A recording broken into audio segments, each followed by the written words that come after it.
اعوذ باللہ من الشیطان الرجیم بسم اللہ الرحمن الرحیم۔ حضرت لقمان کی مدح و ثناء اور ان کی بعض نصیحتوں کا تذکرہ قرآن مجید میں بڑی عظمت و شان کے ساتھ بیان کیا گیا ہے، اور انہی کے نام پر قرآن مجید کی ایک سورہ کا نام سورہ لقمان رکھا گیا۔ محمد بن اسحاق صاحب مغازی نے ان کا نسب نامہ اس طرح بیان کیا ہے: لقمان بن باقور بن طارق۔ یہ طارق وہی ہیں جو حضرت ابراہیم خلیل اللہ علیہ السلام کے والد ہیں، اور ان کے مؤرخین نے فرمایا کہ آپ حضرت ایوب علیہ السلام کے بھانجے تھے، اور بعض کا قول ہے کہ آپ حضرت ایوب علیہ السلام کے خالہ زاد بھائی تھے۔ حضرت لقمان نے 1000 برس کی عمر پائی، یہاں تک کہ حضرت داؤد علیہ السلام کی صحبت میں رہ کر ان سے علم سیکھا، اور حضرت داؤد علیہ السلام کی بعثت سے پہلے آپ بنی اسرائیل کے مفتی تھے، مگر جب حضرت داؤد علیہ السلام منصب نبوت پر فائز ہو گئے تو آپ نے فتویٰ دینا ترک کر دیا، اور بعض کتابوں میں لکھا ہے کہ حضرت لقمان نے فرمایا ہے کہ میں نے 4000 نبیوں کی خدمت میں حاضری دی ہے، اور ان پیغمبروں کے مقدس کلاموں میں سے 8 باتوں کو میں نے چن کر یاد رکھ لیا ہے، جو یہ ہیں: جب تم نماز پڑھو تو اپنے دل کی حفاظت کرو، جب تم کھانا کھاؤ تو اپنے حلق کی حفاظت کرو، جب تم کسی غیر کے مکان میں رہو تو اپنی آنکھوں کی حفاظت کرو، جب تم لوگوں کی مجلس میں رہو تو اپنی زبان کی حفاظت کرو، اللہ تعالیٰ کو ہمیشہ یاد رکھو، اپنی موت کو ہمیشہ یاد کرتے رہا کرو، اپنے احسانوں کو بھلا دو، دوسروں کے ظلم کو فراموش کر دو۔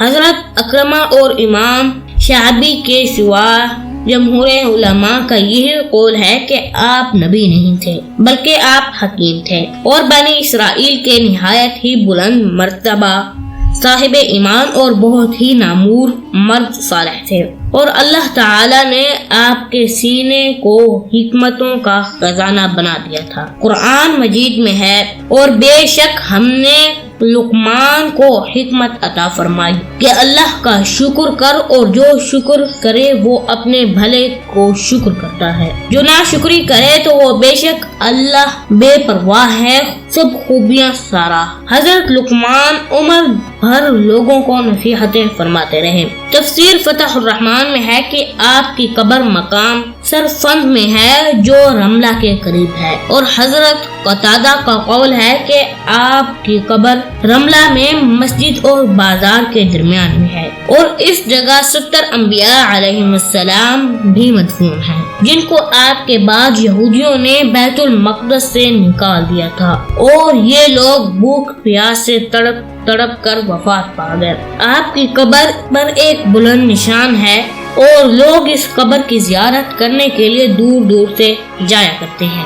حکمت کیا ہے؟ حکمت عقل و فہم کو کہتے ہیں، اور بعض نے لکھا ہے کہ حکمت معرفت اور اصابت فی الامور کا نام ہے، اور بعض کے نزدیک حکمت ایک ایسی شے ہے کہ اللہ تعالیٰ جس کے دل میں یہ رکھ دیتا ہے اس کا دل روشن ہو جاتا ہے، وغیرہ وغیرہ مختلف اقوال ہیں۔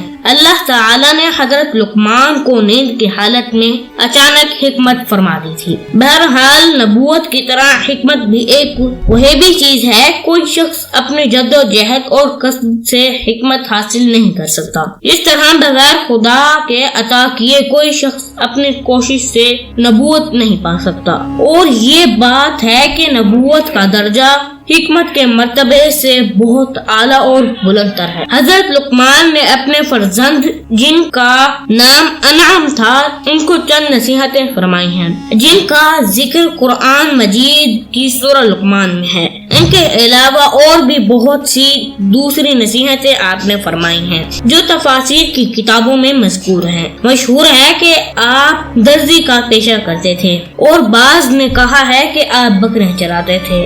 چنانچہ ایک مرتبہ آپ حکمت کی باتیں بیان کر رہے تھے تو کسی نے کہا کہ کیا تم فلاں چرواہے ہو؟ آپ نے کہا کیوں نہیں، میں وہی چرواہا ہوں۔ تو اس نے کہا کہ آپ حکمت کے اس مرتبے پر کس طرح فائز ہو گئے؟ آپ نے فرمایا کہ باتوں میں سچائی اور امانتوں کی ادائیگی اور بیکار باتوں سے پرہیز کرنے کی وجہ سے۔ دوستو آج کے لیے صرف اتنا ہی۔ مجھے امید ہے کہ آج کی یہ میری ویڈیو آپ سب دوستوں کو پسند آئی ہوگی۔